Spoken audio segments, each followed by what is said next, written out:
Coffee. Delicious.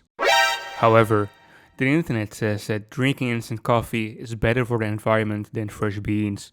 Now, this might be true, but I think that fresh beans taste a lot better. So, fuck the environment, let's make some pour over coffee. So, first of all, watch James Hoffmann, which is this guy. I'm using his recipe but with a V60 instead of a clever dripper, as you can see right here. To be more specific, I'm using a V60 Switch. Switch refers to a plastic tab on the side, which allows your coffee to either flow freely or not. This makes the V60 Switch an immersion-style brewer, comparable to something like a French press. Now for reference, here's a normal V60, you can see the water like flowing freely. Either way, here are the rest of the steps. You can pause video and read this or just watch the video. Yeah. First I get a filter. I'm using Hario filters and I fold these filters at like the seam so it holds its shape a little bit better. Then I rinse out the paper so my coffee doesn't taste like, paper. Measuring 200 ml of water here.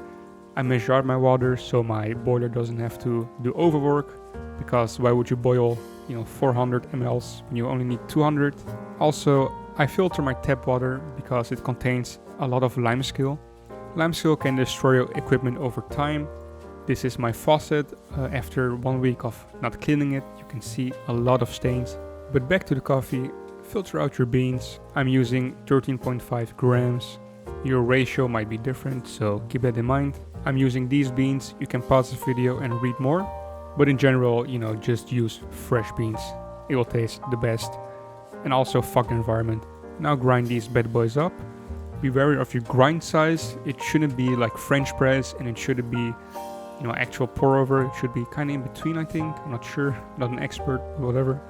My water is ready, so take your water and pour it as fast as you can into the V60. Ironically, my expensive coarse style neck kettle isn't perfect for this because it pours quite slowly by design. When you're at 200 ml, pour all of your grounds right into the water. Then gently stir so all the grounds get evenly wet. Start your timer and wait for about 2 minutes. After 2 minutes, gently stir the top of the coffee to break the crust. I don't know why, but James Hoffmann has a good reason probably, so watch his video. After you're done stirring, wait another 30 seconds or so.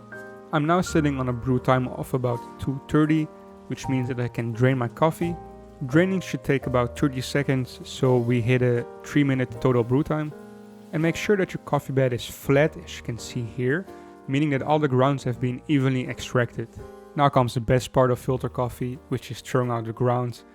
A lot easier than cleaning a French press, fuck doing that. At last, just rinse out my V60 so it doesn't stain, and then I can enjoy my coffee. Process takes only 4 minutes or so. This method is definitely good if you just want to drink 1 cup of coffee and you can't be bothered by traditional pour over. So that's it, and thanks for watching.